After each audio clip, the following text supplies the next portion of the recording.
Hello student, welcome in TV school channel. तो अज असी continue कर रहे हैं एंजाइम कैटालिसिस। साडा टॉपिक जो चल रहा सी जिस दे विच असी पढ़िया सी एंजाइम दी डेफिनेशन दे बारे दे विच, ते असी अगे पढ़िया सी एंजाइम दे करैक्टरिस्टिक्स दे बारे दे विच कि एंजाइम दे विच की खासियत हुंदी है as compare to catalyst that are used in the industry.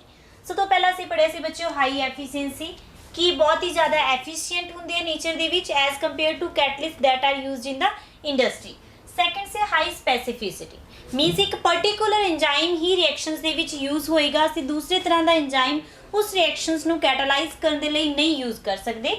Third से highly active under optimum temperatures and pH.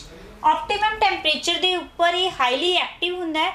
मीनस जी मैं तुहानूं कहा सी कि साडा बॉडी टैंपरेचर 310 कैलविन है, उसके उपर एंजाइम प्रॉपर वर्क करदी उहदी एफिशिएंसी सब तो ज़्यादा गई।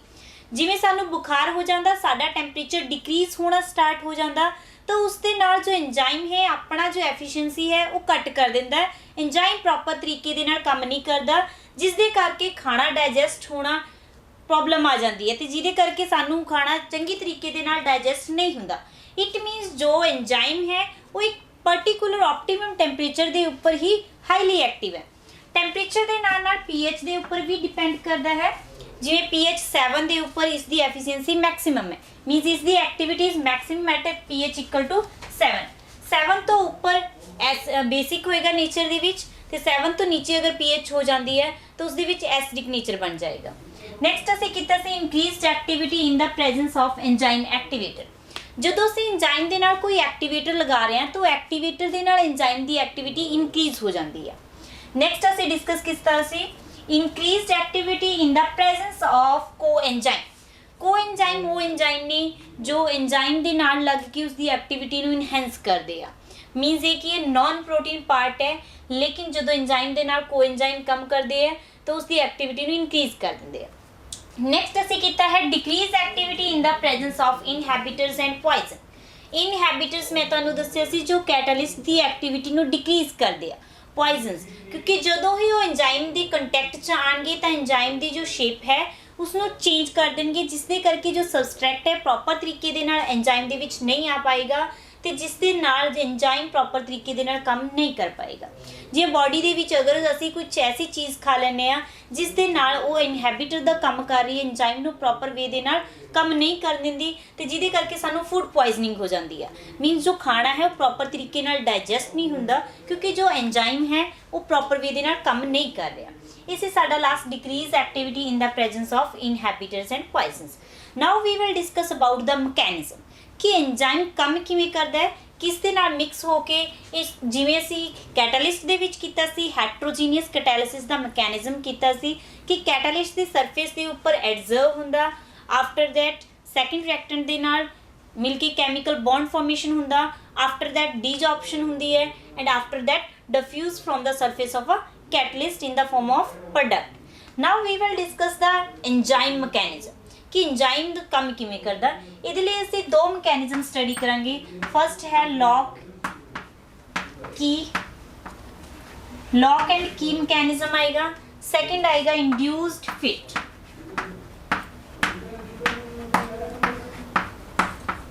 ये दो मैकेनिज्म असीं अज वन बाय वन डिस्कस करांगे। लॉक एंड की जिवें तुहानूं इसका नाम ही सुजैसट कर रहा है, जिवें लॉक दे विच एक पर्टिकुलर की काम करती है, इसी तरीके दे नाल एक पर्टिकुलर एंजाइम ही रिएक्शंस नूं कैटालाइज कर सकता है। इस दे विच असीं 5 स्टैप ने जिन्हां नूं असीं ध्यान दे विच रखांगे। साडे 5 पॉइंट्स जो असीं लॉक एंड की मैथड दे विच करांगे, मैकेनिज्म दे विच करांगे। सब तो पहला है substrate join at active site by hydrogen bonding. सब तो पहला स्टैप है जिस दे विच जो सबस्ट्रेट है बच्चों, सबस्ट्रेट मैं तुहानूं पहला भी दस्सिया सी that is a type of reactant. Means ये भी रिएक्टेंट जिस तरह कैमिकल रिएक्शंस दे विच रिएक्टेंट ने वो आपस दे विच मिलके प्रोडक्ट फॉर्मेशन दिंदे ने। Like in the same way in case of enzyme mechanism we use substrate at the place of reactant. Now first step when the substrate joins at the active site by hydrogen bonding. सब तो पहला जो substrate है वो enzyme के नाल hydrogen bonding के नाल कनैक्ट होएगा। जिवें देखो बच्चों मैं लिख रही हूँ सबस्ट्रेट नूं एस दे नाल, S that combine with enzyme E. E ਦੇ ਨਾਲ ਸਭ ਤੋਂ ਪਹਿਲਾਂ ਸਬਸਟ੍ਰੇਟ ਤੇ ਐਂਜ਼ਾਈਮ ਆਪਸ ਦੇ ਵਿੱਚ ਹਾਈਡਰੋਜਨ ਬੌਂਡਿੰਗ ਦੇ ਨਾਲ ਅਟਰੈਕਟ ਹੋਣਗੇ। Second step forms an enzyme substrate complex। Enzyme ਤੇ ਸਬਸਟ੍ਰੇਟ ਆਪਸ ਦੇ ਵਿੱਚ ਹਾਈਡਰੋਜਨ ਬੌਂਡਿੰਗ ਦੇ ਨਾਲ ਅਟੈਚ ਹੋਣ ਤੋਂ ਬਾਅਦ ਇੱਕ ਕੰਪਲੈਕਸ ਫਾਰਮੇਸ਼ਨਸ ਦੇਣਗੇ।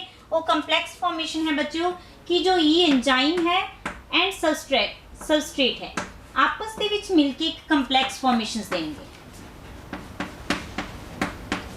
That is the second step जिस ਦੇ ਵਿੱਚ ਕਹਿ ਰਹੇ ਆ कि form an enzyme substrate complex। ਇਹ ਸਾਡਾ एंजाइम सबस्ट्रेट complex ਹੋ ਗਿਆ। After that third step bond broken and turn into product। ਇਹਦੇ ਵਿੱਚ ਕੀ ਹੋਏਗਾ एंजाइम एंड सबस्ट्रेट ਜਦੋਂ ਆਪਸ ਦੇ ਵਿੱਚ ਕੰਬਾਈਨ ਕਰਨਗੇ, ਕੰਬਾਈਨ ਕਰਨ ਤੋਂ ਬਾਅਦ ਨੈਕਸਟ ਸਟੈਪ ਦੇ ਵਿੱਚ ਇਹ ਪ੍ਰੋਡਕਟ ਦੇ ਵਿੱਚ ਕਨਵਰਟ ਹੋ ਜਾਏਗਾ। Means enzyme and P product formation होगी बच्चों इस क्योंकि एंजाइम सब तो पहला सबस्ट्रेट नाल मिलिया जो इन्हां दी केमिकल बॉन्डिंग होगी, केमिकल बॉन्डिंग दे नाल एंजाइम सबस्ट्रेट सी वो प्रोडक्ट दे विच कन्वर्ट हो गया। That is our third step. Third step तो बाद फोर्थ है साडा product bonded to enzyme are released from enzyme. जो प्रोडक्ट एंजाइम के ऊपर बॉन्डेड है वो एंजाइम तो हुण रिलीज हो जाएगा। मीन जो पी है ये एंजाइम की सरफेस तो दूर जाना स्टार्ट हो जाएगा। नैक्सट स्टैप आएगा बच्चों साडा E that is enzyme plus P. ये साडा है प्रोडक्ट। साडे फोर्थ स्टैप दे विच असीं कह रहे कि जदों एंजाइम प्रोडक्ट कंपलैक्स फॉर्मेशन होगी उस तो बाद जो प्रोडक्ट है एंजाइम की सरफेस तो डिफ्यूज होएगा जिवें असीं हेट्रोजीनियस कैटालिसिस दे विच कीता सी। Like in the same way enzyme catalysis दे विच भी जो प्रोडक्ट है वो एंजाइम की सरफेस तो रिलीज होना स्टार्ट हो जाएगा। And fifth step is enzyme ready to break down next substrate.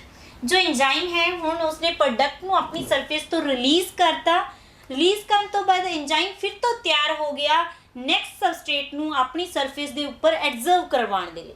Next substrate फिर इस दे नाल मिल के एंजाइम सबस्ट्रेट कंपलैक्स फॉर्मेशन करेगा, फिर प्रोडक्ट बनेगा, तो फिर प्रोडक्ट इसकी सरफेस तो रिलीज हो जाएगा। तो एंजाइम है एज इट इज एंजाइम फिर तो साडा रेडी रहेगा। जिवें मैं तुहानूं पहलां दस्सिया कि एंजाइम कदे भी रिएक्शनस दे विच कंज्यूम नहीं हुंदा, असीं इसनूं एज इट इज रिएक्शनस दे विच यूज़ करते रहने हैं। इन्हें सिर्फ एक सरफेस प्रोवाइड करनी है सबस्ट्रेट नूं ताकि वो इसकी सरफेस से आके एब्जर्व हो जाए। एब्जर्व होने तो बाद प्रोडक्ट फॉर्मेशन हो जाए। जो प्रोडक्ट फॉर्मेशन होगी इसकी सरफेस तो रिलीज हो जाए ताकि दोबारा फिर तो तैयार हो जाए होर सबस्ट्रेट नूं इसकी सरफेस के ऊपर एब्जर्व करवाने के लिए। That are the 5 step that we written in the mechanism of a key and lock method और key and lock mechanism of enzyme catalysis. Enzyme catalysis दे विच ये तुसीं 5 स्टेप लिखोगे बच्चों तो उस दे नाल तुसीं इसनूं ड्राइव करके दिखाओगे। हुण असीं इसनूं एक होर एग्जांपल्स दे नाल देखते हैं कि किवें फॉर्मेशन होएगी इसदी।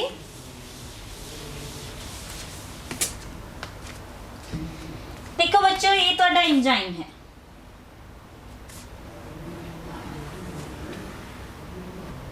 That is enzyme.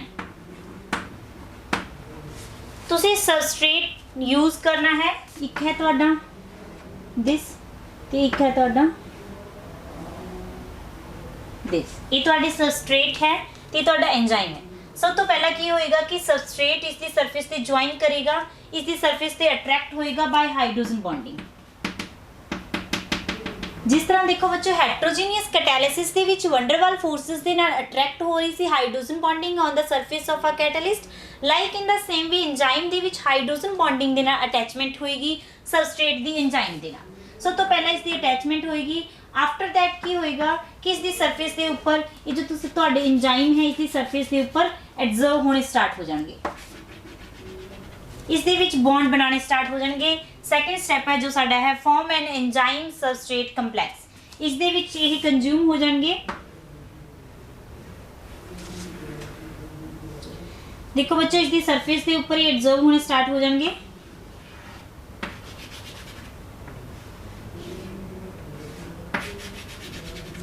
इसके नाल की होएगा जदों तुहाडे ये सबस्ट्रेट इहदी सरफेस के ऊपर मिलके इसने सबस्ट्रेट कंपलैक्स बना लिया तो ये तुहाडा कंपलैक्स है जो बनया है कंपलैक्स। आफ्टर दैट की है कि कंपलैक्स फॉर्मेशन होने तो बाद होने होएगी तुहाडी प्रोडक्ट फॉर्मेशन। ਪ੍ਰੋਡਕਟ ਹੋਏਗੀ ਕਿ ਜਦੋਂ ਸਬਸਟ੍ਰੇਟ ਇਸ ਦੀ ਸਰਫੇਸ ਤੇ ਕੰਜ਼ਿਊਮ ਹੋ ਗਿਆ, ਐਂਜ਼ਾਈਮ ਨੇ ਉਸ ਨੂੰ ਕੀ ਹੈ ਕੰਬਾਈਨ ਕਰਵਾਉਣਾ ਤੇ ਆਪਸ ਦੇ ਵਿੱਚ ਦੋਨੇ ਕੰਬਾਈਨ ਹੋ ਜਾਣਗੇ। ਕੰਬਾਈਨ ਹੋਣ ਤੋਂ ਬਾਅਦ ਕੀ ਹੋਏਗਾ ਕਿ ਜੋ ਤੁਹਾਡਾ एंजाइम है वो इस तरीके दे नाल रह जाएगा ते जो तुहाडा प्रोडक्ट फॉर्मेशन है आपस दे विच मिल के ये प्रोडक्ट फॉर्मेशंस दे देंगे। ये तुहाडा आ जाएगा प्रोडक्ट फॉर्मेशन। क्योंकि तुसी जदों सबस्ट्रेट लैके चले सी, दो तरह का सबस्ट्रेट सी तुहाडा, एक सर्कुलर ते एक ट्राईएंगुलर शेप दा, ते इसने आपस दे विच कंबाइन कीता, इसकी सरफेस के ऊपर एडजर्व हो गए, केमिकल बॉन्ड हो गया, प्रोडक्ट फॉर्मेशन हो गई, एंजाइम फिर तो रेडी हो गया नेक्स्ट सबस्ट्रेट नु कैटलाइज करने के लिए, एडजर्व करने लिए अपनी सरफेस के ऊपर। This is the key and lock. इसनू की एंड लॉक मैथड क्यों कह रहे हैं? क्योंकि देखो बच्चों, जिस तरीके दे नाल एक लॉक दे विच एक पर्टिकुलर की ही उसनू खोल सकती है, लाइक इन द सेम वे ये एंजाइम सिर्फ इस तरह के प्रोडक्ट, इस तरह के सबस्ट्रेट नू ही अपनी सरफेस के ऊपर एडजर्व करके रिएक्शंस करवा सकता। अदरवाइज कोई होर तरह का एंजाइम इस शेप नू अपने अंदर एडजर्व नहीं करवाएगा। तो that's why we call it lock and key method. Lock and key mechanism कह रहे हैं क्योंकि इस दे विच एक पर्टिकुलर एंजाइम ही एक पर्टिकुलर रिएक्शंस नू कैटलाइज कर सकता है। Now we will discuss the second mechanism, that is induced fit mechanism for the catalysis of enzyme. Enzyme दे कैटालिसिस के लिए जिहड़ा इंड्यूस्ड फिट मैथड है that is similar to key and lock method.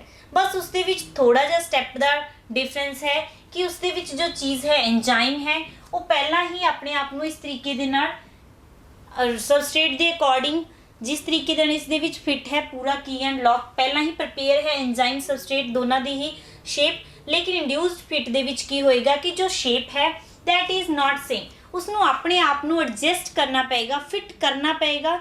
After that enzyme कम करना start करेगा।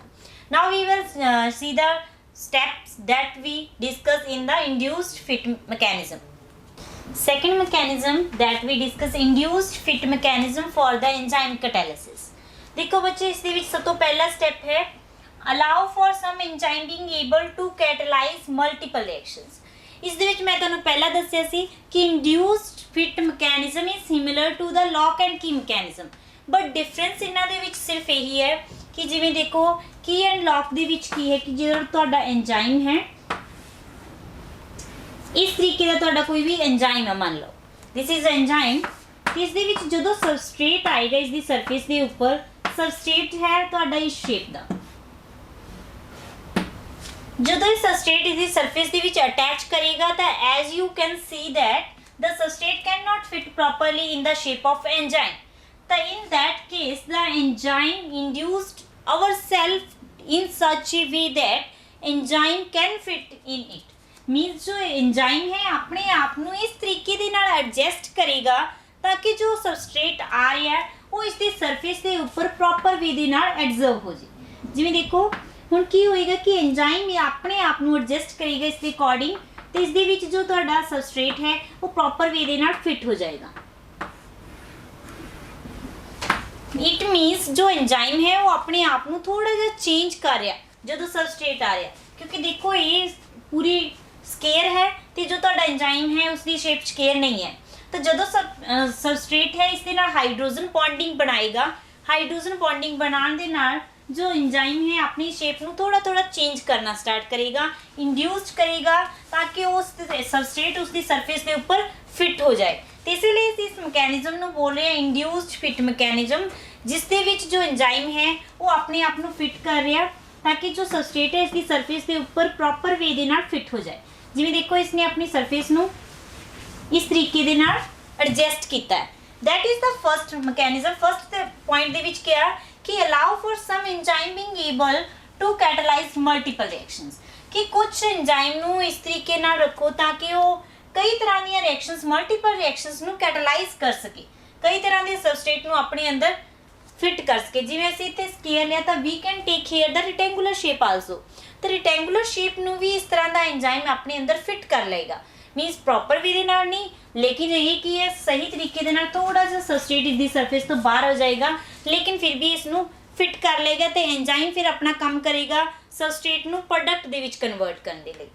Next second step इस दे विच है as the substrate approach the enzyme it change shape to fit the substrate। ਜਿਵੇਂ ਹੀ ਸਬਸਟ੍ਰੇਟ enzyme ਦੀ surface ਤੇ approach ਕਰੇਗਾ ਤਾਂ ਜੋ एंजाइम ਹੈ that change the shape, ਉਹ ਆਪਣੀ ਸ਼ੇਪ ਚੇਂਜ ਕਰਨੀ ਸਟਾਰਟ ਕਰ ਦੇਗਾ ਸਬਸਟ੍ਰੇਟ ਨੂੰ ਆਪਣੇ ਅੰਦਰ ਫਿਟ ਕਰਨ ਦੇ ਲਈ। that is the second step। ਤੁਹਾਨੂੰ ਸਮਝ ਆ ਗਿਆ ਹੋਵੇਗਾ ਕਿ ਜਦੋਂ ਸਬਸਟ੍ਰੇਟ ਨੇ एंजाइम ਦੇ ਨਾਲ ਹਾਈਡਰੋਜਨ ਬੌਂਡਿੰਗ ਬਣਾਉਣੀ ਸਟਾਰਟ ਕਰਨੀ ਹੈ ਤਾਂ ਹਾਈਡਰੋਜਨ ਬੌਂਡਿੰਗ ਦੇ ਨਾਲ ਕੀ ਹੋਏਗਾ ਕਿ ਜਿਵੇਂ ਅਪਰੋਚ ਕਰੇਗਾ एंजाइम ਇਸ ਨੂੰ ਆਪਣੇ ਅੰਦਰ ਫਿਟ ਕਰ ਲਏਗਾ। the third and the last step, this stress the substrate, ਇਹ ਕੰਮ ਕੀ ਕਰੇਗਾ ਕਿ ਸਬਸਟ੍ਰੇਟ ਨੂੰ ਸਟ੍ਰੈਸ ਕਰਨਾ ਸਟਾਰਟ ਕਰ ਦੇਗਾ ਕਿਉਂਕਿ ਇਹ ਪ੍ਰੋਪਰ ਇਸ ਦੇ ਵਿੱਚ ਫਿਟ ਨਹੀਂ ਹੋ ਪਾ ਰਿਹਾ ਤਾਂ एंजाइम ਇਸ ਦੇ ਉੱਪਰ ਸਟ੍ਰੈਸ ਪਾਏਗਾ। ਸਟ੍ਰੈਸ ਦੇ ਨਾਲ ਕੀ ਹੋਏਗਾ ਕਿ ਜੋ ਐਕਟੀਵੇਸ਼ਨ એનર્ਜੀ ਹੈ ਰਿਐਕਸ਼ਨਸ ਦੀ that is reduced, activation energy ਘਟਣੀ ਸਟਾਰਟ ਹੋ ਜਾਏਗੀ ਕਿਉਂਕਿ ਸਬਸਟ੍ਰੇਟ ਦੇ ਉੱਪਰ ਸਟ੍ਰੈਸ ਹੋਣੀ ਸਟਾਰਟ ਹੋ ਗਈ ਹੈ। ਤਾਂ ਦੇਖੋ ਇਹਦੇ ਵਿੱਚ ਬੱਚੇ ਇਹ ਮੈਕੈਨਿਜ਼ਮ ਹੈ, ਇਸ ਨੂੰ ਅਗਰ ਅਸੀਂ ਸਟੈਪਸ ਦੇ ਵਿੱਚ ਲਿਖਾਂਗੇ ਸਟੈਪਸ ਦੇ ਵਿੱਚ ਸੇਮ ਮੈਕੈਨਿਜ਼ਮ ਹੈ ਜਿਵੇਂ ਕੀ ਐਂਡ ਲੌਕ ਦੇ ਵਿੱਚ ਕੀਤਾ ਸੀ। ਜੇ ਅਸੀਂ ਲਿਖਣਾ ਚਾਹਾਂਗੇ E and S the farm ਦੇ ਵਿੱਚ, S ਤੁਹਾਡਾ ਸਬਸਟ੍ਰੇਟ ਹੈ, E ਤੁਹਾਡਾ एंजाइम ਹੈ, ਆਪਸ ਦੇ ਵਿੱਚ ਰਿਐਕਟ ਕਰਨਗੇ। ਸਭ ਤੋਂ ਪਹਿਲਾਂ ਕੰਪਲੈਕਸ ਫਾਰਮੇਸ਼ਨ ਹੋਏਗੀ enzyme and ਸਬਸਟ੍ਰੇਟ।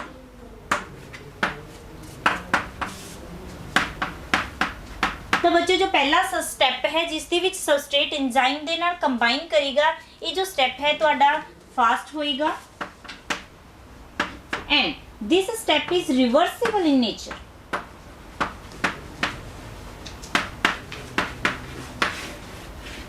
that are the 2 points that we have to remember in this step, that when the substrate is combined with the enzyme, तो जो एंजाइम सबस्ट्रेट कंपलैक्स सब तो पहला फॉर्मेशन होएगी वो एक पहला स्टेप फास्ट होएगा ते रिवर्सिबल होएगा नेचर दे विच।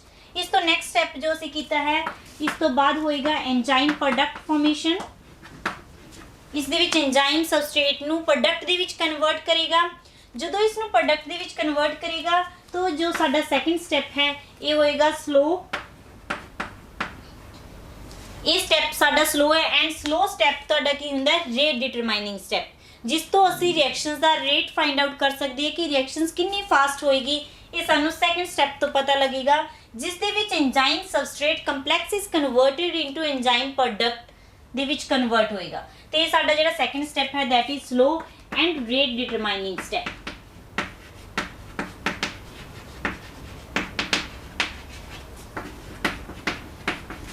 After that enzyme product formations तो बाद एंजाइम फिर तो प्रोडक्ट ਨੂੰ ਆਪਣੀ ਸਰਫੇਸ ਤੋਂ ਰਿਲੀਜ਼ ਕਰੇਗਾ ਤੇ ਫਿਰ ਤੋਂ ਤਿਆਰ ਹੋ ਜਾਏਗਾ ਨਵੇਂ ਸਬਸਟ੍ਰੇਟ ਨੂੰ ਆਪਣੀ ਸਰਫੇਸ ਦੇ ਉੱਪਰ ਐਬਜ਼ਰਵ ਕਰਕੇ ਕੰਪਲੈਕਸ ਫਾਰਮੇਸ਼ਨਸ ਦੇ ਲਈ।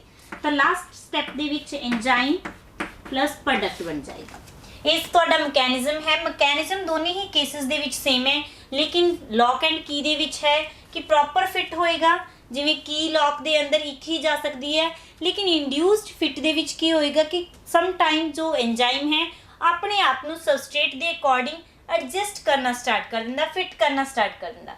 ਜਿਵੇਂ ਸਕੁਅਰ ਐਂਡ ਰੈਕਟੈਂਗੂਲਰ ਦੇ ਅਗਰ ਕੋਈ ਸਬਸਟ੍ਰੇਟ ਹੈ ਤਾਂ ਉਹਨਾਂ ਨੂੰ ਆਪਣੇ ਅੰਦਰ ਉਹ ਫਿਟ ਕਰ ਲੈਂਦਾ। ਤੇ ਇਹਦੇ ਵਿੱਚ ਇਹੀ ਦੋਨਾਂ ਦੇ ਵਿੱਚ ਡਿਫਰੈਂਸ ਹੈ ਬੱਚਿਓ। ਲੇਕਿਨ ਜੋ ਮੈਕੈਨਿਜ਼ਮ ਹੈ ਇਹੀ ਕੀ ਐਂਡ ਲੌਕ ਦੇ ਵਿੱਚ ਹੈ ਕਿ ਪਹਿਲਾ step ਜਿਸ ਦੇ ਵਿੱਚ substrate combine with the enzyme and form the enzyme substrate complex is the fast and reversible step। कि ये step वापस भी हो सकता है। enzyme substrate complex ਜਦੋਂ ਬਣ ਗਿਆ ਅਸੀਂ ਇਸ ਤੇ ਕੁਝ ਕੰਡੀਸ਼ਨਸ ਅਪਲਾਈ ਕਰ ਦਈਏ, ਪ੍ਰੈਸ਼ਰ ਜਾਂ ਫਿਰ ਟੈਂਪਰੇਚਰ ਇੰਕਰੀਜ਼ ਕਰ ਦਈਏ ਤਾਂ ਇਸ ਦੇ ਨਾਲ ਕੀ ਹੋਏਗਾ ਕਿ ਜੋ enzyme substrate complex ਹੈ ਵਾਪਸ ਆਪਣੀ ਫਸਟ ਸਟੇਜ ਦੇ ਵਿੱਚ ਪਹੁੰਚ ਸਕਦਾ ਹੈ that is substrate and enzyme। ਤੇ ਸਟੈਪ ਫਾਸਟ ਹੋਏਗਾ ਇਸ ਕਰਕੇ ਅਸੀਂ ਇਸ ਸਟੈਪ ਤੋਂ ਰੇਟ ਡਿਟਰਮਾਈਨ ਨਹੀਂ ਕਰ ਸਕਦੇ ਰਿਐਕਸ਼ਨ ਦਾ ਵੀ ਰਿਐਕਸ਼ਨ ਕਿੰਨੀ ਫਾਸਟ ਹੋਏਗੀ ਜਾਂ ਫਿਰ ਕਿੰਨੀ ਸਲੋ ਹੋ ਰਹੀ ਹੈ। ਇਸ ਤੋਂ ਨੈਕਸਟ ਜਦੋਂ enzyme substrate complex is converted into the product that step is slow and rate determining step। ਇਹ ਸਟੈਪ ਸਾਡਾ ਸਲੋ ਹੁੰਦਾ ਹੈ ਕਾਫੀ ਤੇ ਸਲੋ ਸਟੈਪ ਤੋਂ ਹੀ ਅਸੀਂ ਰੇਟ ਡਿਟਰਮਾਈਨ ਕਰ ਸਕਦੇ ਹਾਂ। ਜਿਵੇਂ ਤੁਹਾਨੂੰ ਪਹਿਲਾਂ ਦੱਸਿਆ ਸੀ ਕਿ ਸਲੋ ਸਟੈਪ ਤੋਂ ਅਸੀਂ ਰੇਟ ਕਿਉਂ ਡਿਟਰਮਾਈਨ ਕਰ ਸਕਦੇ ਹਾਂ ਕਿ ਜਿਵੇਂ ਅਸੀਂ ਕੋਈ ਸੜਕ ਦੇ ਉੱਪਰ ਜਾ ਰਹੇ ਹਾਂ, ਇੱਥੇ ਤੁਹਾਡਾ ਰਸਤਾ ਖਰਾਬ ਹੈ, ਜਦੋਂ ਤੁਸੀਂ ਇਸ ਸਾਈਡ ਤੋਂ ਬਾਈਕ ਲੈ ਕੇ ਜਾ ਰਹੇ ਹੋ ਤਾਂ ਤੁਸੀਂ ਆਪਣੀ ਮੰਜ਼ਿਲ ਤੇ ਪਹੁੰਚਣ ਦੇ ਲਈ ਤੁਹਾਡਾ ਜਿਹੜਾ ਸਟੈਪ ਹੈ ਕਿੰਨਾ ਟਾਈਮ ਲੱਗੇਗਾ ਉਹ ਡਿਪੈਂਡ ਕਰਦਾ ਹੈ ਕਿ ਇੱਥੇ ਕਿੰਨੀ ਟ੍ਰੈਫਿਕ ਹੈ। ਜਦੋਂ ਇਸ ਰਸਤੇ ਤੇ ਜ਼ਿਆਦਾ ਟ੍ਰੈਫਿਕ ਹੋਏਗੀ ਤਾਂ ਤੁਹਾਡਾ ਜਿਹੜਾ ਪ੍ਰੋਡਕਟ ਤੇ ਮੀਨਸ ਤੁਹਾਡੀ ਜੋ ਮੰਜ਼ਿਲ ਹੈ ਉਸ ਤੇ ਪਹੁੰਚਣ ਦੇ ਲਈ ਤੁਹਾਨੂੰ ਕਾਫੀ ਟਾਈਮ ਲੱਗੇਗਾ। ਅਗਰ ਤੁਸੀਂ ਇੱਧਰੋਂ ਫਾਸਟ ਆ ਰਹੇ ਹੋ ਲੇਕਿਨ ਇਸ ਜਗ੍ਹਾ ਦੇ ਉੱਤੇ ਸਲੋ ਹੈ ਤਾਂ ਤੁਹਾਨੂੰ ਟਾਈਮ ਜ਼ਿਆਦਾ ਲੱਗੇਗਾ। सिमिलरली अगर इत्थे तुहाडा रस्ता साफ है, ट्रैफिक नहीं है तो तुसीं बहुत जल्दी पहुंच जाओगे। तो इस तरीके दे नाल दस सकदे कि स्लो स्टैप मीनस जो इत्थे तुहाडा पार्ट है यही दस रहा कि तुसी जल्दी पहुंचोगे ऑफिस या फिर लेट पहुंचोगे, क्योंकि पहला चाहे तुसी जिन्ना मर्जी जल्दी फास्ट आ लो, तुहानू सिर्फ यही रोड दी इस कंडीशंस तो पता लगेगा तुसी कितनी जल्दी आ रहे हो। लाइक इन द सेम वे जिहड़ा स्लो स्टैप है वही तुहानू रेट डिटरमाइन दसेगा। फास्ट स्टैप तो असी किसी भी रिएक्शंस का रेट फाइंड आउट नहीं कर सकते, स्लो स्टैप तो ही रेट डिटरमाइन करांगे। मैं तुहानू इस दे बारे च पहला भी दस चुकी हाँ। तो इस तो बाद है ईपी मीनस एंजाइम प्रोडक्ट फॉर्मेशन तो बाद एंजाइम तो प्रोडक्ट रिलीज हो जाएगा, तो एंजाइम है फिर तो तैयार हो जाएगा न्यू सबस्ट्रेट नू अपनी सरफेस के ऊपर कंबाइन करने लिए, कैटालाइज करने लिए। Now we will discuss about the enzyme applications because we have discussed enzyme characteristics, enzyme mechanism, that is lock and key method, lock and key mechanism and induced fit mechanism। ਹੁਣ ਅਸੀਂ ਦੇਖਦੇ ਹਾਂ ਕਿ enzyme ਦੀ applications ਕੀ ਨੇ, ਅਸੀਂ ਕਿੱਥੇ-ਕਿੱਥੇ enzyme ਨੂੰ use ਕਰਦੇ ਹਾਂ। Let us see applications ਦੀ ਗੱਲ ਕਰਦੇ ਹਾਂ ਕਿ ਕਿੱਥੇ ਅਸੀਂ applications enzyme ਦੀਆਂ use ਹੁੰਦੀਆਂ ਨੇ। ਸਭ ਤੋਂ ਪਹਿਲਾਂ ਗੱਲ ਕਰਦੇ ਹਾਂ industrial applications। industrial applications means industry ਦੇ ਵਿੱਚ ਅਸੀਂ एंजाइम ਕਿੱਥੇ यूज़ ਕਰਦੇ ਹਾਂ। ਸਭ ਤੋਂ ਪਹਿਲੀ ਹੈ in the manufactures of beer, wine, extra by the fermentations of carbohydrate। जो carbohydrate ਸਾਨੂੰ लिविंग ऑर्गेनिज्म ਤੋਂ ਮਿਲਦੇ ਹੈ ਉਹਨਾਂ ਦੀ ਫਰਮੈਂਟੇਸ਼ਨਸ ਕਰਨ ਤੋਂ ਬਾਅਦ ਅਸੀਂ ਵਾਈਨ ਬਣਾ ਸਕਦੇ ਆ, ਬੀਅਰ ਬਣਾ ਸਕਦੇ ਆ। ਇਹ ਜਿਹੜੀ ਇੰਡਸਟਰੀ ਦੇ ਵਿੱਚ ਯੂਜ਼ ਹੋ ਰਹੀਆਂ ਨੇ ਇਹ ਇੱਕ ਤਰ੍ਹਾਂ ਦਾ ਐਂਜਾਈਮ ਹੈ ਜਿਨ੍ਹਾਂ ਨੂੰ ਕਨਵਰਟ ਕਰਦਾ। ਜਿਵੇਂ ਤੁਹਾਨੂੰ ਪਹਿਲਾਂ ਦੱਸਿਆ ਕਿ ਐਂਜਾਈਮ ਅਸੀਂ ਇੰਡਸਟਰੀ ਦੇ ਵਿੱਚ किसी भी रिएक्शंस ਨੂੰ कैटालाइज करने लिए नहीं यूज़ कर सकते, that are the bio catalyse. ये बायो कैटालिस्ट ने मीन सिर्फ ये बायोकैमिकल रिएक्शंस ਨੂੰ ही कैटालाइज कर सकते हैं। बायोकैमिकल मीनस कार्बोहाइड्रेट लिविंग ऑर्गेनिज्म तो बनता है, लिविंग ऑर्गेनिज्म के पार्ट है protein, carbohydrate, vitamin, minerals like this. तो ये जो कार्बोहाइड्रेट की फरमेंटेशन कर रहे हैं तो उसके नाल जो वाइन मिल रही है, बीयर मिल रही है, इन्हां दे विच एंजाइम यूज़ होंदा है। तो इस एंजाइम ਨੂੰ यूज़ करके ਅਸੀਂ ਇਹਨਾਂ ਨੂੰ ਬੀਅਰ, ਵਾਈਨ ਹੋਰ ਕਈ ਤਰ੍ਹਾਂ ਦੀਆਂ ਬੀਵਰੇਜ ਬਣਾ ਸਕਦੇ ਹਾਂ। ਨੈਕਸਟ ਹੈ in food processing. Food processing industries ਦੇ ਵਿੱਚ ਵੀ ਅਸੀਂ ਸਵੀਟ ਬਣਾਉਣ ਦੇ ਲਈ ਯੂਜ਼ ਕਰਦੇ ਹਾਂ। ਕਈ ਤਰ੍ਹਾਂ ਦੀਆਂ ਸਵੀਟ ਜਦੋਂ ਅਸੀਂ ਬਣਾ ਰਹੇ ਹਾਂ ਉਹਨਾਂ ਦੇ ਵਿੱਚ ਮਿਨਰਲਸ, ਵਿਟਾਮਿਨਸ ਵਗੈਰਾ ਪੈਂਦੇ ਆ, ਤਾਂ ਉਹਨਾਂ ਦੇ ਲਈ ਵੀ ਅਸੀਂ ਐਂਜਾਈਮ ਯੂਜ਼ ਕਰ ਰਹੇ ਹਾਂ ਬਣਾਉਣ ਦੇ ਲਈ, ਫੂਡ ਪ੍ਰੋਸੈਸਿੰਗ ਦੇ ਲਈ। ਇਨ ਪ੍ਰੋਡਕਸ਼ਨਸ ਆਫ ਚੀਜ਼, चीज़ ਨੂੰ ਬਣਾਉਣ ਦੇ ਲਈ by coagulations of milk. In productions of cheese means paneer बनाने के लिए असी एंजाइम का यूज़ करते हैं। जिवें तुहानूं पता है बच्चों कि मिल्क तो कर्ड बनाने के लिए लैक्टिक एसिड यूज़ किया जाता है, मीनस कई एक तरह का एंजाइम है जो मिल्क नूं कर्ड के विच कन्वर्ट करता है। इस तरीके दे नाल एक एंजाइम है जो मिल्क नूं चीज़ के विच कन्वर्ट करता है। मिल्क की कोएगुलेशंस करन तो बाद चीज़ सानूं ऑबटेन्ड हुंदा है, तो चीज़ प्रोड्यूस करने के लिए भी असी एंजाइम का यूज़ करते हैं। नैक्सट है enzyme deficiency and prevention of disease. Enzyme deficiency मीनस अगर साड़ी बॉडी के अंदर एंजाइम की डेफिशिएंसी हो जाती है तो सानू कई तरह दी बीमारियां हो सकती हैं। जी मैं तुहानूं एंजाइम बारे पहला भी दसिया कि इसकी एफिशिएंसी नॉर्मल टैंपरेचर ते हाईएस्ट हुंदी है। अगर असी किसी तरह का पॉइजन या इनहैबिटर्स बॉडी के अंदर इनहेल करते हैं तो उसके नाल जो एंजाइम की एक्टिविटी है वो घट जाती है, मीनस एंजाइम की कमी हो जाती है, एफिशिएंसी डिजीज़ हो जाती है। जिवें देखो एग्जाम्पल है फिनाइल एनिलीन हाइड्रालेज, एक तरह का एंजाइम है जो साड़ी बॉडी के अंदर होंदा है, किसी रिएक्शंस नूं कैटालाइज करने लिए यूज़ होंदा। अगर बॉडी के अंदर फिनाइल एनिलीन हाइड्रालेज की कमी हो जाती है, डेफिशिएंसी हो जाती है, तो इस दे नाल सानू इस बीमारी दे नाल सफ़र होना पैंदा। मीनस फिनाइल कीटोन यूरिया इस नाम की सानू बीमारी हो जाती है in the deficiency of phenylalanine hydrolase दे विच। ते इस दे विच कई तरह दी बीमारियां नूं प्रिवेंट करने के लिए भी असी एंजाइम नूं कंज्यूम करते हैं in term of drugs they, in term of medicines की फॉर्म दे विच असी इन्हां एंजाइम नूं कंज्यूम करते हैं। इन क्योरिंग डिजीज़ नैक्सट है जिथे असी एप्लीकेशनस इसकी यूज़ करांगे। क्योरिंग डिजीज़ कई तरह की बीमारियां ने जिन्हां नूं रोकण दे लई असी एंजाइम का यूज़ करते हैं। जिवें फॉर एग्जाम्पल स्ट्रैप्टोकाइनेज है जो ब्लड क्लॉटिंग नूं रोकण दे लई यूज़ हुंदा, use to dissolve blood clot नूं डिजोल्व करने लिए ये एंजाइम तुहाडा यूज़ हुंदा है। तो इस तरह के कई एंजाइम ने जो साड़ी बॉडी के अंदर कमी हो जाती है तो सानू उन्हां नूं लैना पैंदा है, तो कई तरह दी बीमारियां तो सानू वो बचा के रखते हैं। जिवें डाइजेशनस के लिए भी सानू एंजाइम चाहिए, माल्टेज नूं कन्वर्ट करने लिए भी माल्टेज एंजाइम चाहिए है। स्टार्च ਨੂੰ ਕਨਵਰਟ ਕਰਨ ਦੇ ਲਈ ਗਲੂਕੋਜ਼ ਐਂਡ ਫਰਕਟੋਜ਼ ਦੇ ਵਿੱਚ ਸਾਨੂੰ ਇਨਵਰਟੇਜ ਚਾਹੀਦਾ ਹੈ। ਅਗਰ ਉਸਦੀ ਕਮੀ ਹੋ ਜਾਂਦੀ ਹੈ ਤਾਂ ਉਸਦੇ ਕੇਸ ਦੇ ਵਿੱਚ ਜੋ ਸਟਾਰਚ ਹੈ ਉਹ ਕਨਵਰਟ ਨਹੀਂ ਹੋ ਪਾਉਂਦੀ ਗਲੂਕੋਜ਼ ਐਂਡ ਫਰਕਟੋਜ਼ ਦੇ ਵਿੱਚ। ਤਾਂ ਲਾਈਕ ਇਨ ਦਾ ਸੇਮ ਵੇ ਇਹ ਸੀ ਐਂਜਾਈਮ ਦੀਆਂ ਐਪਲੀਕੇਸ਼ਨਸ। ਹੁਣ ਤੱਕ ਅਸੀਂ ਐਂਜਾਈਮ ਕੈਟਾਲਿਸਟ ਲਾਸਟ ਐਪੀਸੋਡ ਤੇ ਇਸ ਐਪੀਸੋਡ ਦੇ ਵਿੱਚ एंजाइम बारे पढ़िया। एंजाइम बायोकैमिकल कैटालिस्ट ने, सिर्फ वो बायोकैमिकल रिएक्शंस नूं ही कैटालाइज कर सकते हैं। इन्हां दे करैक्टरिस्टिक्स बारे पढ़िया। करैक्टरिस्टिक्स हाई एफिशिएंसी है, हाई स्पैसिफिसिटी है, high activity under optimum temperature and pH है। तो इस तो बाद असीं increased activity in the presence of a activator, in the presence of a coenzyme and decrease activity in the case of inhibitors and poisons. ਹੁਣ ਅਸੀਂ ਕਰਾਂਗੇ ਕੁਝ ਕੁਐਸਚਨਸ ਜੋ ਐਂਜਾਈਮ ਦੇ ਨਾਲ ਰਿਲੇਟਡ ਐਗਜ਼ਾਮ ਦੇ ਵਿੱਚ ਤੁਹਾਨੂੰ ਆ ਸਕਦੇ। ਫਸਟ ਕੁਐਸਚਨਸ ਹੈ why is ester hydrolysis slow in the beginning and became faster after some time. ਦੇਖੋ ਬੱਚੇ ਇੱਕ ਨਵੀਂ ਟਰਮ ਹੈ ਜੋ ਮੈਂ ਤੁਹਾਨੂੰ ਇਸ ਚੈਪਟਰ ਦੇ ਵਿੱਚ ਦੱਸ ਰਹੀ ਹਾਂ, that is auto catalyst. Auto catalyst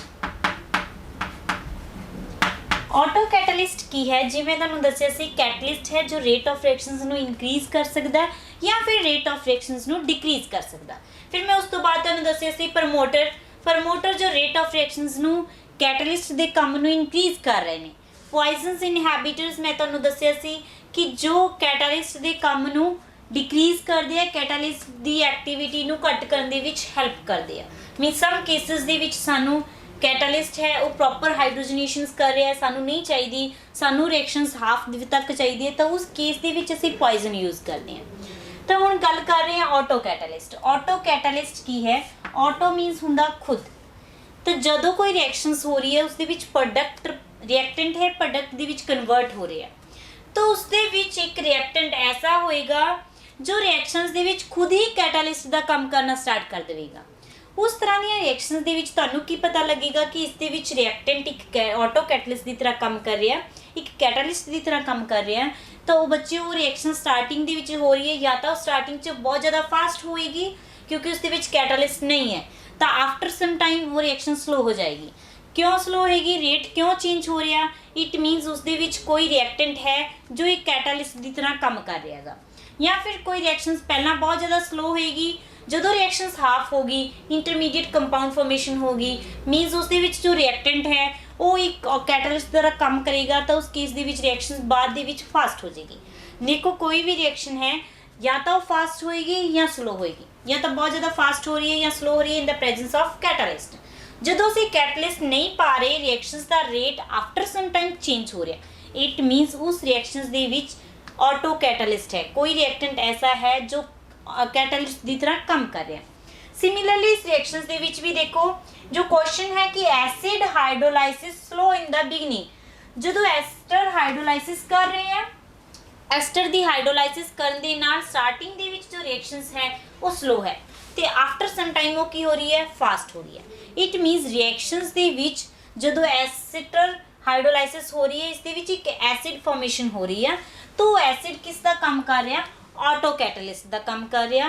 तो इसका आंसर होएगा because of auto catalyst the reactions slow in the beginning and after some time it became faster. कोई भी केस आ जाता तुहानूं स्लो पहला है या फिर बाद दे विच स्लो पहला फास्ट है, तो उसका रीजन यही हुंदा है कि उस दे विच कोई रिएक्टेंट है जो ऑटो कैटालिस्ट का काम कर रहा है। सानूं उत्थे कैटालिस्ट की जरूरत ही नहीं पई, स्टार्टिंग दे विच रिएक्शंस इनीशिएट हो जाती है क्योंकि कोई भी कैटालिस्ट रिएक्शन नूं इनीशिएट नहीं करता, वो सिर्फ फास्ट कर सकता या स्लो कर सकता। रिएक्टेंट पहला रिएक्टेंट की तरह ही काम कर रहा सी, आफ्टर सम टाइम जो रिएक्टेंट प्रोडक्ट दे विच कन्वर्ट हो रहा तो उस दे विच ही रिएक्टेंट एक कैटालिस्ट की तरह काम करना स्टार्ट करता जिसने उसके रेट ऑफ रिएक्शन नूं चेंज करता। तो फर्स्ट द आंसर है because of catalyst presence of a auto catalyst ester hydrolysis give the acid which act as a auto catalyst and that's why the reactions rate change after some time. Now we will come on the second questions, that is why is it necessary to remove cobalt when the ammonia is obtained by Haber process। ਜਦੋਂ ਅਸੀਂ Haber process ਦੇ through ammonia ਬਣਾ ਰਹੇ ਹਾਂ ਤਾਂ ਉਸ ਦੇ ਵਿੱਚ cobalt ਨੂੰ remove करना क्यों ਜ਼ਰੂਰੀ है, क्योंकि जो कोबाल्ट है बच्चों एक पॉइजन का काम करेगा। जो उसके अमोनीया पैदा हो गया तो उसने की कम करना है, एक पॉइजन का कम करना स्टार्ट कर देना है। मीनस अमोनीਆ ਦੇ ਨਾਲ जो कोबाल्ट असी एज अ कैटलिस्ट यूज़ कर रहे सी, हुण उही कैटलिस्ट तुहाडा जो असी एक्टिवेटर उसके नाल प्रमोटर यूज़ कर रहे सी, तो उन्हें की कम करना, पॉइजन का कम करना स्टार्ट कर देना, रेट ऑफ रिएक्शंस नू डिक्रीज करना स्टार्ट कर देना, कैटलिस्ट के काम नू रोकना स्टार्ट कर देना। That's why after manufactures of ammonia, after preparations of ammonia, we remove the cobalt from the reactions mixture। तो असी उसके विचों कोबाल्ट कर देंगे हैं, क्योंकि कोबाल्ट एक पॉइजन का काम करता है। Next questions that is what is the effect of enzyme on digestion of food. Food ਨੂੰ डाइजेस्ट ਕਰਨ ਦੇ ਲਈ एंजाइम ਦਾ ਕੀ ਰੋਲ ਹੈ। देखो बच्चों, मैं ਤੁਹਾਨੂੰ एंजाइम ਦੇ ਵਿੱਚ ਕਰਵਾਇਆ ਸੀ कि एंजाइम ਦੇ ਵਿੱਚ एंजाइम ਕੰਮ ਕੀ ਕਰਦਾ ਹੈ कि अगर कोई ਅਸੀਂ फूड डाइजेस्ट कर रहे हैं, एक टाइम ਦਾ फूड ਲੈ ਰਹੇ हैं, तो फूड ਦੇ ਵਿੱਚ अगर एंजाइम साड़ी बॉडी ਦੇ ਵਿੱਚ नहीं प्रेजेंट होएगा, जो स्टार्च ਨੂੰ कई तरह के माल्टोज ਨੂੰ सुक्रोज ਨੂੰ ਇਹਨਾਂ ਨੂੰ मतलब छोटे पार्टिकल्स ਦੇ ਵਿੱਚ कन्वर्ट कर सकता, क्योंकि एंजाइम ਦਾ ਕੀ ਕੰਮ ਹੁੰਦਾ है, एंजाइम बड़े मॉलिक्यूल्स ਨੂੰ छोटे मॉलिक्यूल्स ਦੇ ਵਿੱਚ ਤੋੜਨ ਦੇ ਵਿੱਚ हेल्प करता है। अगर बॉडी ਦੇ ਵਿੱਚ एंजाइम नहीं है तो उस केस ਦੇ ਵਿੱਚ जो साडा डाइजेशन है फूड ਦਾ वो बहुत ज़्यादा लॉन्ग टाइम लगेगा। जिमें एक टाइम का खाना जो साडा वो 50 ईयर ਦੇ ਵਿੱਚ डाइजेस्ट होएगा, अगर बॉडी ਦੇ ਵਿੱਚ एंजाइम नहीं है, मीनस डाइजेशन वीक होगी क्योंकि बॉडी के अंदर एंजाइम नहीं है। अगर एंजाइम प्रेजेंट है तो वही फूड मिनटां सैकेंडां दे विच मीनस कुछ मिनट दे विच डाइजेस्ट होना स्टार्ट हो जाएगा। तो we can says that enzymes increase the rate of reactions in digestion of food. Food दी डाइजेशन करने दे लई एंजाइम की है उस रिएक्शंस नू फास्ट कर दिंदा। जिहड़ी रिएक्शंस जिहड़ा फूड 50 ईयर्स दे विच डाइजेस्ट होना सी without the presence of enzyme, वही एंजाइम हुण कुछ मिनटां दे विच कुछ घंटे दे विच डाइजेस्ट हो जाता है। नेक्स्ट है साडा questions that is in fever why we take light food. असी हल्का खाना क्यों खाने आ। तो देखो बच्चों, जदों सानू फीवर हो जाता साडा बॉडी का टैंपरेचर इंक्रीज होना स्टार्ट हो जाता, क्योंकि एंजाइम की एफिशिएंसी मैक्सिमम होएगी ऑप्टिमम टैंपरेचर्स के उत्ते, दैट इज़ 310 कैलविन के उपर साड़ी बॉडी के विच जो एंजाइम है वो प्रॉपर काम कर रहे हैं। अगर टैंपरेचर इंक्रीज करेगा तो एंजाइम की जो एक्टिविटी है वो डिक्रीज होनी स्टार्ट हो जाएगी, तो खाना की है स्लो डाइजेस्ट होना स्टार्ट हो जाएगा, एंजाइम की एक्टिविटी घट गई। जो खाना 20 मिनट दे विच डाइजेस्ट हो रहा सी उही खाना साडा हुण 1 आवर या 2 आवर दे विच डाइजेस्ट होएगा। That's why the doctor suggest to take the lighter food in case of fever. Fever दे विच असीं हल्का खाना खाण नूं कहंदे ने ताकि वो जल्दी डाइजेस्ट हो जाए बॉडी दे विच ते सानूं वो एनर्जी प्रोवाइड हो सके इन केस ऑफ फीवर दे विच। तो उस केस दे विच असीं लाइट खाना यूज़ करते हैं। नेक्स्ट है साडा question what is the role of desorptions in process of catalyst. Catalyst के केस दे विच डीजॉर्प्शंस का की रोल है। देखो बच्चों, डीजॉर्प्शन असीं कीता सी एडजॉर्प्शंस के केस दे विच। एडजॉर्प्शंस है जदों मॉलिक्यूल्स किसी सरफेस के उपर एडजर्व हो जाते हैं, सरफेस के उपर जमा हो जाते हैं, उसके विच नहीं जाते, एडजर्व वो वर्ड सी। तो उत्थे असीं डीजॉर्प्शंस भी कीता सी, removal of the molecules from the surface of a catalyst. Catalyst की सरफेस के उपर रिमूव होना और डीजॉर्प्शन से किसी भी तरह की एडजॉर्बेंट की सरफेस तो मॉलिक्यूल्स का रिमूव होना दैट इज़ डीजॉर्प्शंस। तो एडजॉर्प्शन से मॉलिक्यूल्स का एडजॉर्बेंट की सरफेस के उपर एडजर्व होना। तो हुण देखो डीजॉर्प्शंस की रोल प्ले करता है, क्योंकि कैटालिस्ट ने की काम करना मॉलिक्यूल्स नूं अपने उपर एडजर्व करवाना, एडजर्व करन तो बाद सैकेंड रिएक्टेंट दे नाल रिएक्ट करना, रिएक्ट करन तो बाद प्रोडक्ट फॉर्मेशन होएगी। हुण प्रोडक्ट फॉर्मेशन होगी अगर वो कैटलिस्ट के उपर ही रहेगा तो फिर कैटलिस्ट नैक्सट मॉलिक्यूल्स नूं अपने उपर एडजर्व नहीं करा पाएगा, तो सानूं उत्थे जरूरत पैंदी है डीजॉर्प्शंस की। डीजॉर्प्शंस की काम करेगा कि कैटलिस्ट ने जो reactant product they which convert किए हैं उन्होंने उसकी सरफेस तो डिफ्यूज कर देगा, मीनस डीजॉर्प्शंस होएगी, ताही फिर कैटलिस्ट फिर तो once again prepare for the adsorptions of another molecules atoms और आइंस। होर मॉलिक्यूल्स नूं अपनी सरफेस के उपर एडजर्व करेगा अगर उसकी सरफेस तो डीजॉर्प्शंस होएगी, प्रोडक्ट मॉलिक्यूल्स की डीजॉर्प्शंस होएगी, ताही वो होर मॉलिक्यूल्स नूं अपनी सरफेस के उपर एडजर्व कर सकेगा। तो बच्चों इस चैप्टर्स के विच जो रीजनिंग क्वेश्चंस है दैट आर इंपॉर्टेंट, हर कॉन्सैप्ट की तुहानूं नॉलेज होनी चाहिए है। अगर तुहानूं किसी भी हुण तक मैं जो भी टॉपिक इस चैप्टर के विच करवाया है तुहानूं उसदे विच कोई भी प्रॉब्लम आ रही है, किसी टॉपिक का तुहानूं समझ नहीं आ रही, तो तुसीं साडे नंबर के उपर कमेंट कर सकते हो, तुहाडी पूरी हेल्प की जाएगी। That's all for today, thank you.